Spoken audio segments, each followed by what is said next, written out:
Buenas noches, hermanos. Dios les bendiga. Vamos para más un capítulo del libro de Juan y ahora estamos en el capítulo 13, que nos pone un día antes de la Pascua. Entonces sería el día jueves. Y en este día, entonces Jesús está celebrando la Pascua un día antes con sus discípulos, porque Él era nuestro Cordero Pascual. Entonces, en el otro día que era Pascua, Él sería el Cordero que iba a ser sacrificado. Él entonces celebró un día antes y aquí dice que Él como había amado a los suyos que estaban en el mundo, los amó hasta el final. Y eso quiere decir que Jesús completó la obra, Él amó hasta al punto de dar su vida. Entonces, cuando alguien pregunta, ¿por qué Jesús no evitó esto? No, viste, evitó de ir a la cruz, de sufrir tanto, y la razón es por eso, porque Él tenía algo para cumplir y Él nos ama tanto que Él fue capaz de dar su vida y Él no dejó menos, no hizo menos do que aquello que Él debería hacer. Y aquí está diciendo que cuando ellos estaban cenando, que el diablo puso en el corazón de Judas para traicionarlo, ¿no? Para entregar a Jesús, ¿no? Y Jesús, sabiendo de todo eso y sabiendo que Dios lo iba a glorificar, entonces él sacó su capa y se quedó solamente con su túnica entonces y cogió una toalla y ciñó hizo como un delantal en sí mismo y empezó a lavar los pies de los discípulos. Puso un lebrillo ahí con agua y entonces él empezó a lavar los pies de los discípulos.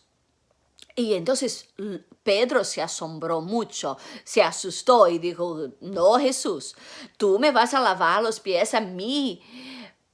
Imagínate, antes, quien lavaba los pies era un siervo. Cuando tú ibas a visitar a alguien, entonces normalmente bañábase, pero tenía las calles eran todas puerentas, ¿no? Con polvo, con tierra, por todo, y es un calor terrible porque era un desierto allá. Entonces ellos tenían que usar unas sandalias abiertas, sus pies se quedaban todos sucios. Cuando llegaba en la casa, estaba con los pies todos sucios. Entonces tenía siempre un siervo que venía y lavaba los pies de las personas que adentraban, de los señores o de las visitas que estarían por ahí. Y Jesús tomó la forma de este siervo. Este siervo que era lo más bajo, ¿no? Para lavar los pies de los discípulos. Y Pedro se asombró mucho por la posición y dije, no, Señor, no me vas a lavar mis pies. Entonces Jesús le dijo, si no te lavo los pies, no tienes parte conmigo. Entonces él empieza, oh, no, no, no. Entonces, si no lava solamente los pies, pero la mano, la cabeza, en otras palabras, no. Entonces, si tiene que lavar, entonces lava todo de una vez. Y Jesús le dije, no, si quien ya se bañó, solamente los pies necesita lavar, ¿no? Y entonces después él lava los pies. Judas está ahí. Y Judas, él lavó de los pies de Judas también, el que iba a traicionarlo. Pero él hizo lo mismo para los 12. Y yo quiero notar también una cosa, que algunos días antes, el domingo de Ramos, el domingo el domingo. Entonces Jesús estaba en Betania con María, Marta y Lázaro, y María entró en la sala y ella lavó los pies de Jesús con perfume. Un perfume caro, nardo, finísimo, que era un año entero para conseguir ahorrar y comprar este perfume. Y ella lo puso ahí a los pies de Jesús y ella enxugó con sus pelos, ¿no? Y aquí vemos Jesús en esa posición ahora. Él se inclina y él lava. Y después que él lava, dice, ustedes me llaman maestro y señor. Y estás bien porque yo soy, ¿no? Y así como yo hice eso para ustedes, que ustedes hagan uno para los otros. Porque dice, de cierto os digo, que el siervo no es mayor que su Señor, ni el enviado mayor que el que envió. Si sabéis esas cosas, bienaventurados sois. Si son capaces de lavar los pies. Claro que nosotros hoy vivimos en una cultura totalmente diferente, que no tenemos que hacer nada de eso. Nuestras calles no son polvorentas y no tenemos que tener siervo para lavar los pies de los invitados porque todo está bien, las calles, todo está limpio. Entonces, muchas veces no tenemos, pero ¿cómo vamos a lavar los pies entonces de los otros?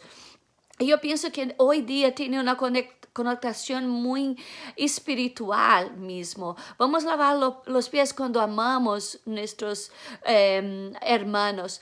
Lavamos los pies cuando somos capaces de perdonar, cuando somos capaces de poner nuestro hermano arriba de nosotros, como somos capaces de ver los otros hermanos nuestros como superiores y estamos ayudando a ellos a llegar a donde ellos tienen que llegar en la fe, ¿no? Y entonces él dijo, no hablo a todos vosotros, yo sé quiénes he elegido, mas para que se cumpla la escritura, el que come pan conmigo levantó contra mí su calcañar. Entonces aquí le está anunciando Judas y está diciendo, yo sé quién he elegido. Entonces Jesús sabía exactamente y Judas fue elegido por el propio Señor y Judas lo iba a traicionar, ¿no? Pero Jesús tenía un plan y eso era para que se cumpliera la escritura. Y la escritura decía que el que comía pan con él lo iba a traicionar y Judas entonces lo traicionó también. Entonces yo quiero que usted entienda que todo este tiempo Jesús está muy consciente de todo lo que iba a pasar y de todo lo que estaba pasando también. Lo que iba a pasar en el futuro, esto es que le iba a pasar todo lo que pasó, pero también él era consciente de este discípulo que lo iba a traicionar, de Pedro que lo iba a negar. Él es consciente, él sabe todas nuestras debilidades. Y entonces, después, habiendo dicho esto, se conmovió en el espíritu y declaró, mira, no era fácil para Jesús, porque él había estado 3 años con Judas. Estaba escuchando, estaba ahí con ellos y de pronto saber que él lo iba a traicionar, aunque sabía todo, él sufría con esto. Y yo pienso más que nada por ser tan amoroso, tan misericordioso, tan comprensible, tan amigo. Él no quería perder su amigo Judas. Él no quería perder este discípulo, aunque sabía lo que iba a pasar. Entonces él declaró, de cierto, uno de vosotros me va a entregar. Y ellos estuvieron todos, ¿y quién será? ¿Y quién será? Entonces Pedro habló con John. John estaba cerca de Jesús. Decía aquí que él estaba inclinado sobre el pecho de Jesús. Y esa es la manera como ellos comían, porque no tenían sillas. La mesa no era como nosotros. Nosotros nos sentamos a mesa en la silla y ahí comemos. Pero ellos no. Ellos eran unas almohadas que ponían en el piso. La mesa era bien bajita en el piso y ahí ellos comían las cosas. Y entonces para comer ellos se recostaban en esas almohadas que había y entonces ellos se quedaban como que recostados en el pecho uno del otro. Muchas veces ellos ponen la Santa Cena como una mesa como nosotros tenemos hoy, pero no era así como era antes. Entonces la posición recostada en el pecho es porque él estaba bien cerca de Jesús y ellos estaban bien cerca uno de otro, entonces se quedaban como en el pecho uno del otro. Y él estaba entonces al lado de Jesús, al lado del pecho. Entonces, pero le dije que pregunte, ¿no? ¿Quién soy? ¿Quién es? No, ¿quién es, Señor, que te va a entregar? No puedo imaginar que uno de nosotros puede hacer una cosa de esta, porque ellos no podrían imaginar eso. Ellos no podían imaginar que Judas podría hacer una cosa de esta. Entonces él dice, bueno, aquel que poner la mano junto conmigo, el pan mojado junto conmigo, este es, a quien yo diere el pan mojado, este es. Entonces dio este pan mojado para Judas. No, y Judas entonces lo recibió y él dijo, entonces aquí está diciendo que el diablo, que Satanás entró en él. ¿No? Es como que, así que recibe este bocado, hasta ahora, Judas estaba bajo la protección de Jesús. Entonces, el diablo no podía entrar en él porque tenía bajo la protección. Podía estar rondando, pero no podía hacer mucho porque Jesús estaba ahí. Pero cuando él dio este bocado, fue como que él diera también permiso para que el diablo pudiera entrar en la vida de Judas. Y entró. Entonces él dijo, lo que tiene que hacer, hágalo deprisa. Entonces dio permisión para que el diablo entrara en su vida, pero él todavía tenía comando de la situación. Y dice, hágalo deprisa. Entonces apresúrate en hacer, porque Jesús tenía todo cronometrado. ¿Jesús fue injusto en esto?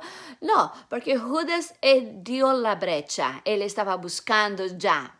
No, esto. Entonces Jesús solamente dio permiso para que eso se suceda, porque si no diera permiso no podría hacerlo, ¿no? Entonces digo, bueno, ya que tiene que hacer, ya has determinado en tu corazón, vaya y haga. Entonces le habla, entonces habló y dijo Jesús, ahora he glorificado el Hijo del Hombre y Dios es glorificado en él.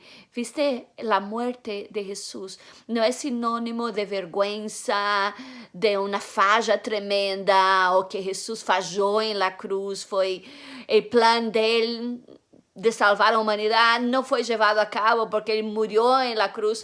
Todo lo contrario, el plan de él fue justamente morir en una cruz. Yo escuché esto de un líder, no que Jesús falló, el plan de él falló. Todo lo contrario, el plan de él fue hasta el final y Jesús y Dios se ha glorificado en la vida de él. En el 33 dice, hijito, aún estaré con vosotros un poco y me buscaréis, pero como le dije a los judíos, así os digo ahora, donde yo voy, vosotros no podéis ir. Entonces Jesús habla como hijito, como un padre. Jesús realmente estaba preocupado en preparar los discípulos para esta hora tan difícil, que es el momento que ellos iban a quedar sin Jesús. Estaba tratando de preparar los discípulos para este momento, ¿no? Y está diciendo, a donde yo voy, ustedes no pueden ir. Y ellos preguntan, ¿no? Pero ¿qué será eso, no? Y Jesús dijo, un nuevo mandamiento os doy, que vos améis unos a otros, como yo he amado, que también améis unos a otros. Este es el símbolo de la nueva alianza, es que amémonos unos a los otros. En esto conocerán todos que sois mis discípulos, si tuvieres amor unos por los otros. Viste que el amor es justamente el símbolo del cristianismo y es como el mundo va a ver que Jesús ha venido y que nosotros somos discípulos de Jesús a la medida que amamos a unos a los otros. Ahora antes Jesús estaba aquí, el cuerpo físico de Jesús estaba aquí. Ahora el cuerpo físico de Jesús no está más porque él iba para el Padre. Y entonces se quedaría el cuerpo espiritual de Jesús, que es el cuerpo de Cristo, que es la iglesia. Ese es el cuerpo espiritual. Y entonces por eso dice que tenemos que amarnos unos a los otros, porque ahora somos este cuerpo de Jesús. La presencia de Jesús ahora está en el cuerpo espiritual, que es la iglesia de Cristo. Entonces Pedro mira y dice, mira Jesús, yo daría mi vida por ti. Y Jesús dice, sí, tú darías su vida por mí, pero yo te digo que antes que el gallo, en esta noche, antes que el gallo cante 3 veces tú me negarás. Antes que cante 3 veces tú me negarás. Y él dijo eso y después dijo, no se turbe vuestro corazón, que no se cansen, que no se turben por todo eso. ¿No? Y realmente Pedro, vamos a ver que él va a realmente va a negar a Jesús, pero Jesús no está reprochando en ningún momento, mismo en Judas, cuando él sabía que él lo iba a traer, él no estaba reprochando nada, él estaba deseando quizás que Judas no hiciera esto, no por él, pero por Judas, ¿viste? Porque Jesús se iba a entregar de cualquier manera. Pero qué triste que fue justamente su discípulo. Pero fue porque las cosas tenían que pasar. Y ahora nosotros somos el cuerpo de Cristo aquí en la tierra. Por eso yo quiero que tú escribas ahí, si tú has escuchado hasta el final, que vos améis unos a los otros, porque ese fue el último mandamiento que Jesús nos deja, que vos améis unos a los otros. Es la manera como la gente ve que tú eres discípulo de Jesús, si nosotros nos amamos unos a los otros. Entonces escribe ahí, que vos améis unos a los otros. Que Dios te bendiga.